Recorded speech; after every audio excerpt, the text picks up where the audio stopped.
Aujourd'hui, nous allons aborder la deuxième partie du chapitre 3, les régimes totalitaires dans les années 30, c'est-à-dire le nazisme.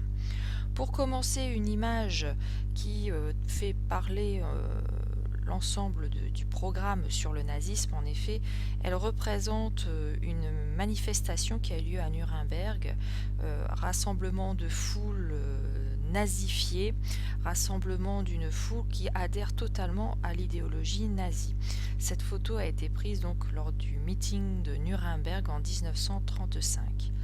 Alors l'Allemagne perd la guerre en 1918, la Première Guerre mondiale. Elle signe l'armistice le 11 novembre. 2 jours auparavant, le 9 novembre, les Allemands font leur révolution, l'Empire est déchu et la République est proclamée. C'est donc la République de Weimar qui demande l'armistice. Cette République qui se met en place n'est pas acceptée par tous les Allemands, qui l'accusent d'avoir provoqué la défaite et surtout d'avoir accepté le traité de Versailles qui humilie l'Allemagne. Souvenez-vous, l'Allemagne n'a plus le droit d'avoir une armée, seulement 100 000 hommes, plus de chars, plus d'avions. Elle doit payer des réparations énormes et surtout elle est accusée d'être responsable de la guerre.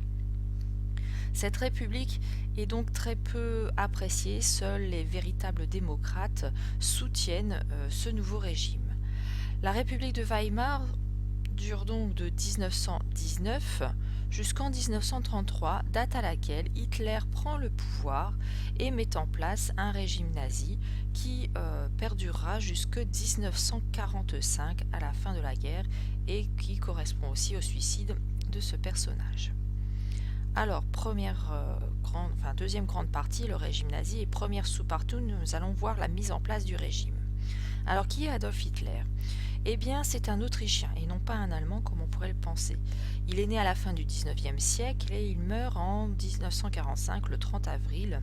Il se suicide dans son bunker à Berlin avec une partie de son état-major. Hitler était un simple soldat, un petit caporal pendant la Première Guerre mondiale. Il a donc vécu ce conflit et surtout il a vécu le traité qu'il considère comme une humiliation, un traité indigne qu'il faut renégocier et surtout il faut redonner à l'Allemagne sa grandeur. Il rentre donc après la Première Guerre mondiale en politique, il adhère à un petit parti d'extrême droite. On voit ici sur cette photographie Hitler en 1926 avec plusieurs membres du parti nazi, donc vous voyez le logo ici, le Parti national socialiste des travailleurs allemands, NSDAP.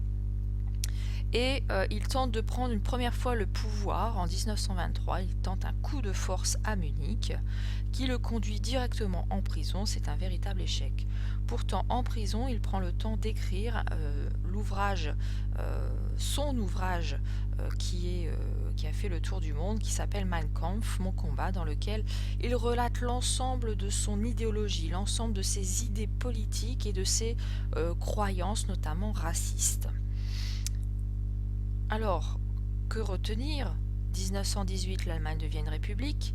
Hitler a participé à la guerre et veut effacer l'humiliation du traité de Versailles.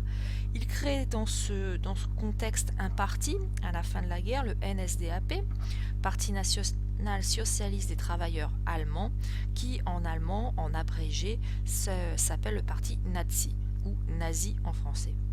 Il tente un putsch raté et après 1923, après sa sortie de prison, il décide de conquérir le pouvoir légalement. Ce premier graphique nous montre donc qu'Hitler et le parti nazi se présentent aux différentes élections législatives au Reichstag, c'est-à-dire qu'ils cherchent à élire des députés au Parlement allemand.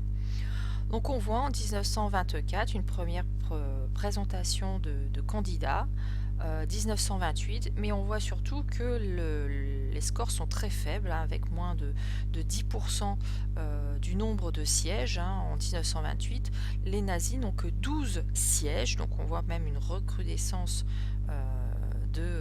du nombre de représentants nazis au Parlement allemand. Par contre, 1930 voit une forte poussée du parti nazi, 18%, et une poussée qui se poursuit jusqu'en 1933 pour atteindre 43,9%. Presque la moitié du Parlement allemand, du Reichstag, est composé de députés nazis, de députés d'extrême droite. Il y a donc eu un renversement qui s'est mis en place, vous le voyez ici, entre 1928 et 1930. Comment l'expliquer? Tout simplement avec la courbe du chômage. En effet, en 1929, une grave crise économique touche le monde. Elle commence aux États-Unis, puis se propage à toute l'Europe, en particulier en Angleterre, en Allemagne, en France également, mais dans une moindre mesure. Et donc à partir de 1929, la courbe du chômage ne cesse de croître en Allemagne, jusqu'à atteindre plus de 6 millions de chômeurs en 1932. Pour faire un parallèle, en France actuellement, nous sommes aux alentours de 3 millions de chômeurs. Donc il y a 2 fois plus de chômeurs en Allemagne à cette époque. Alors, quand on regarde là, ici, l'histogramme présentant le nombre de voix obtenues par les partis extrémistes, le parti communiste, extrême gauche, le parti nazi, extrême droite, on voit très bien qu'avec l'augmentation du chômage, ces partis obtiennent des voix beaucoup plus facilement. Et on voit en particulier que le parti nazi devance très largement le parti communiste à partir de 1932. Alors en effet, le parti nazi propose une politique et surtout des raisons assez simples pour expliquer la crise, assez compréhensibles et surtout facilement acceptables pour une majorité des Allemands. Hitler n'hésite pas à attaquer les minorités, à accuser les étrangers de prendre le travail des Allemands.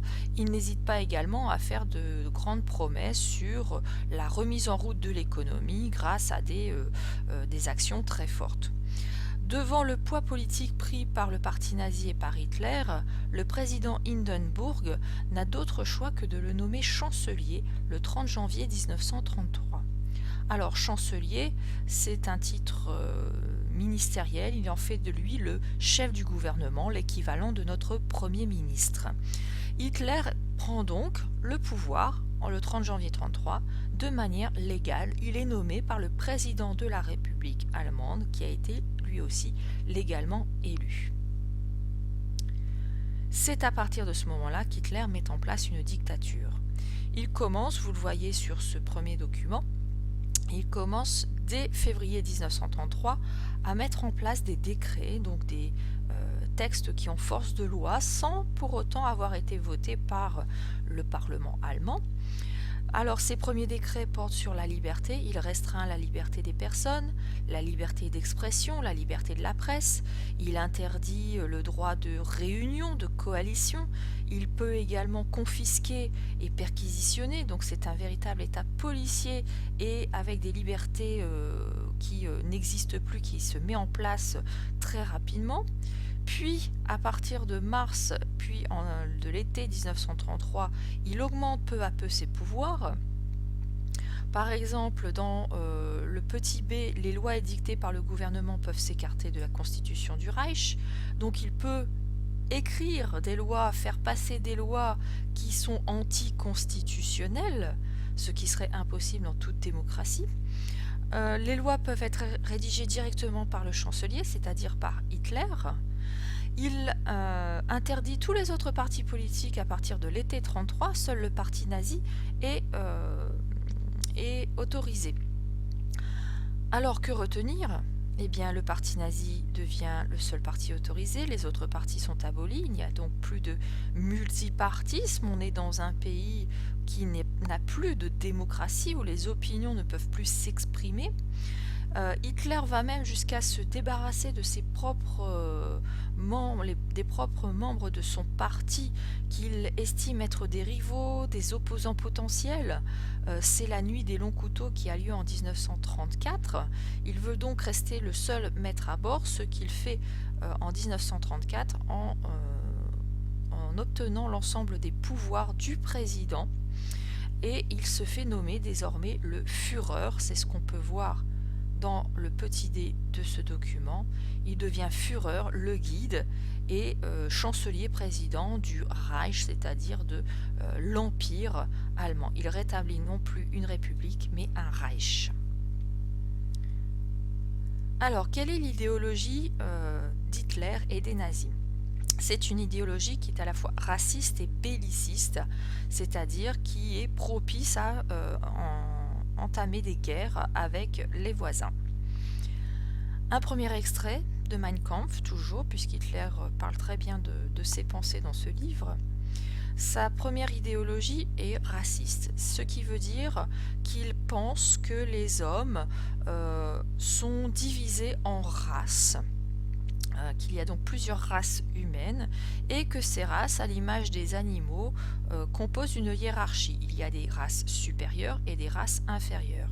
Les races supérieures doivent dominer les races inférieures et il va même plus loin puisque, en faisant un parallèle avec la nature, seuls les plus forts survivent, les plus faibles sont destinés, comme dans la nature, comme les animaux, à disparaître.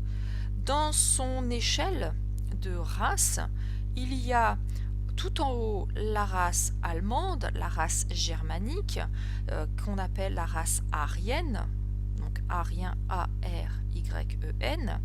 Donc l'allemand et l'arien sont des races les plus fortes, et tout en bas de son échelle, le juif, qui est représenté ici dans une affiche antisémite, donc antisémite veut dire contre les juifs, l'antisémitisme étant la haine des juifs. Dans cette affiche, on montre le juif comme quelqu'un de d'avide.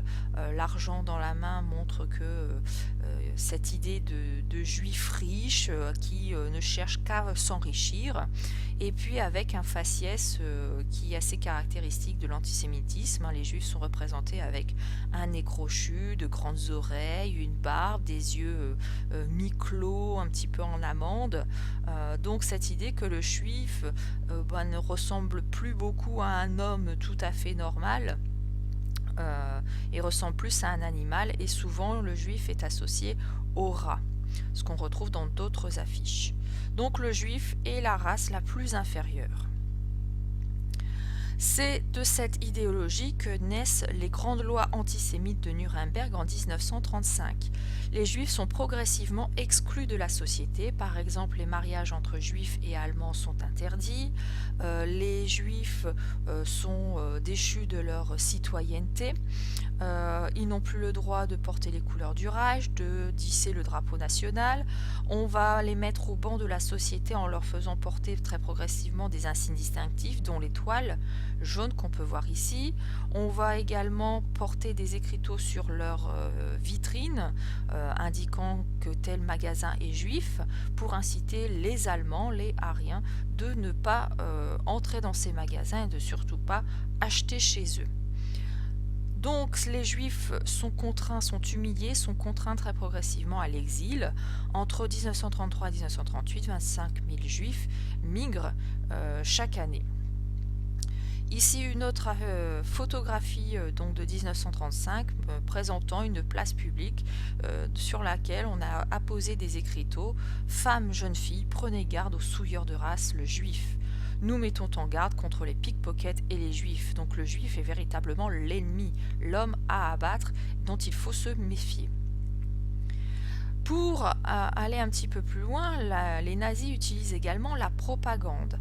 Ils essayent d'embrigader l'ensemble de la population, et en particulier la jeunesse, qu'on va éduquer, à qui on va apprendre à suivre les ordres nazis, mais également à haïr l'ennemi du peuple allemand, c'est-à-dire le juif. Ainsi, des dictées sont organisées dans les écoles. Comme Jésus a délivré les hommes du péché et de l'enfer, Hitler a sauvé le peuple allemand de la ruine. Jésus et Hitler sont ainsi associés. Hitler devient un dieu, ce que représente ici cette affiche. Vous le voyez, Hitler auréolé de lumière qui guide le peuple allemand avec son drapeau, un petit peu comme un prophète dans son pays. Donc il devient le Führer, le guide, et il met en place un culte du chef. Sa mission divine est de rétablir la grandeur de l'Allemagne et de guider le peuple. Son idéologie s'accompagne d'une visée expansionniste. Il faut agrandir le territoire allemand. Tout d'abord, il faut rassembler tous les Allemands dans un seul et même pays, et permettre aux Allemands d'avoir accès à toutes les ressources nécessaires pour vivre. C'est ce